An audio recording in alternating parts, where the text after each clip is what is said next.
Follow along, Catholic Pilgrims, as we follow French Doctor of the Church, St. Francis de Sales, through his book, Introduction to the Devout Life. Tune in as we read through this practical guide for living out the Catholic faith well. Welcome back, Catholic Pilgrims. Today we are talking about obedience, which has become a very distasteful word in our culture. There's a scene in the Ten Commandments where Moses says to Ramses, played by Yule Brenner, "Hear his word, Ramses, and obey." And Ramses looks at Moses and says, "Obey?" I just love how he says obey. Such classic Yule Brenner. There's this general feeling that if we are obedient to anything other than our chosen political party, that we are somehow shackled and oppressed. People complain about having to obey church laws. People complain about having to be obedient to the Pope or any superior for that matter. Yet we want people beneath us to be obedient to us. At the core of all of this is a prideful independence. We only want to do what we want to do, and obedience, it seems, is forced. St. Francis is going to talk to us about obedience today, so let's open to chapter 11 of the third part. Chapter 11, Obedience. Charity alone places us in perfection, but the three great means of attaining to it are obedience, chastity, and poverty. Obedience consecrates our heart, chastity our body, and poverty our worldly means to the love and service of God. These are the three branches of the spiritual cross, and all have their foundation in the fourth, which is humility. Let us try then to practice these virtues, each according to his vocation. For if they do not place us in the state of perfection, they will nevertheless give us perfection itself. Moreover, we are all bound to practice these three virtues, although not all to practice them in the same way. There are two kinds of obedience, one imperative, the other voluntary. By the first, you are bound humbly to obey your ecclesiastical superiors, that is the Pope, your bishop, your pastor, and such as may be commissioned by them. You are further bound to obey your temporal superiors, that is your sovereign, and the magistrates whom he appoints over the land. And lastly, you owe obedience to your domestic superiors, whether parents, master, or mistress. This is imperative obedience, and no one can be exempt from the duty of obeying his superiors, their authority to govern and command, according to their several conditions, being given them by God. Of necessity, then, you must obey their orders. But if you would seek perfection, also follow their counsels, and even their wishes and inclinations, as far as charity and prudence will permit.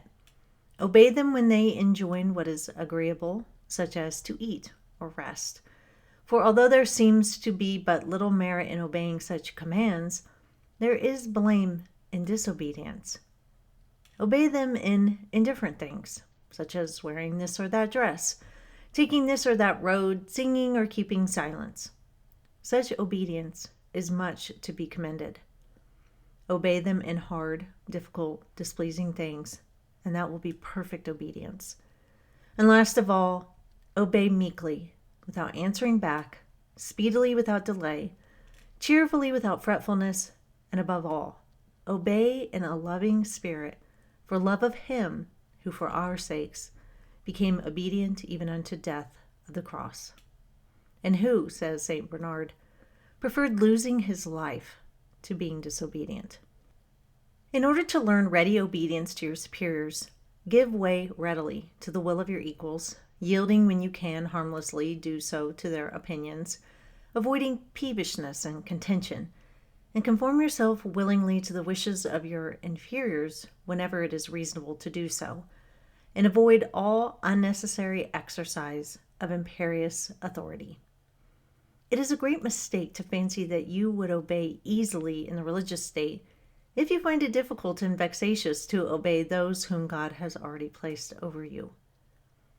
Voluntary obedience is that to which we bind ourselves by our own choice.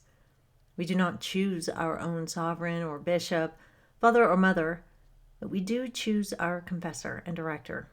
And whether we bind ourselves by a vow to obey him, as we are told by St. Teresa, who, besides her solemn vow of obedience to the superior of her order, bound herself by a simple vow to obey Father Gratian, or simply without any vow place ourselves under obedience to him, this obedience is called voluntary, since it arises from our own choice and will.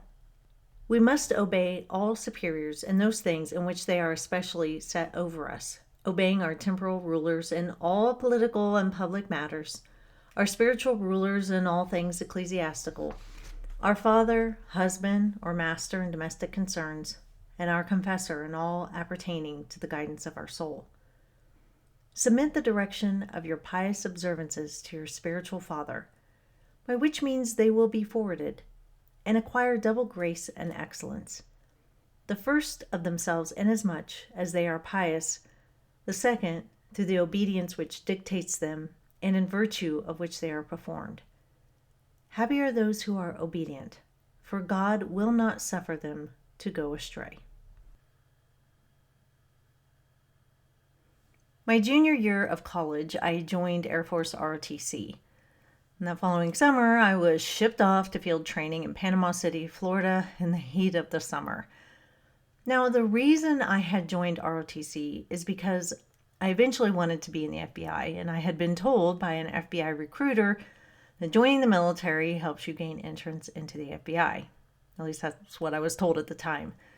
So I was going into ROTC for career gain, not because I necessarily wanted to serve my country.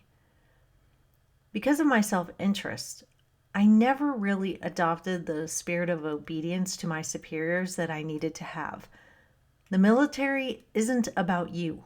It's not about your wants, desires, or personal opinions. It's about being obedient to your superiors and following their orders, so long as they are moral and justified, so that you can win wars. That is the point of the military. There has to be obedience to regulations, orders, and rank. And I know some don't want to hear this, but it is true. And when obedience breaks down, our military looks like a bunch of prima donnas out to push a social agenda instead of being a lethal fighting force. Trust me, I know. As more liberal ideology makes its way into our military, I have seen the effects on our forces as a military spouse.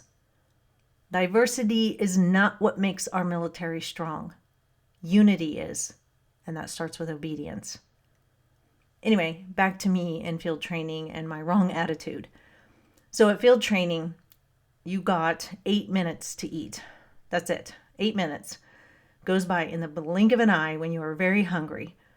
And when that time is up, you have to just stop eating, stand up, and go put your tray away. So anyway, one day I was irritated by this rule, and when the 8 minutes was up, I felt I should get more time. So I started arguing to a lieutenant colonel, me a cadet, arguing with a lieutenant colonel about giving me more time. And he told me several times to bring myself in line, but I refused. Other cadets were trying to get me to stop and shut up, but I felt justified in being a complete jerk to a superior officer. Well, that bit of disobedience landed me with demerits and hard labor, which I completely deserved, so don't one of you feel sorry for me. I hurt my flight as well because my demerits took away from our chance at getting rewards such as extra food, some rest time, and things like that. St. Francis tells us that there are, quote, 2 kinds of obedience, one imperative, the other voluntary, unquote. Imperative obedience is that which we are bound to obey our superiors in all that is right and just. We are bound to obey church leaders, our parents, and civil authorities.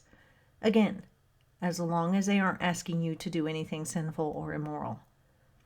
We are to obey them, quote, meekly without answering back, speedily without delay, cheerfully without fretfulness, and above all, obey in a loving spirit for love of him who for our sakes became obedient even unto the death of the cross. Unquote.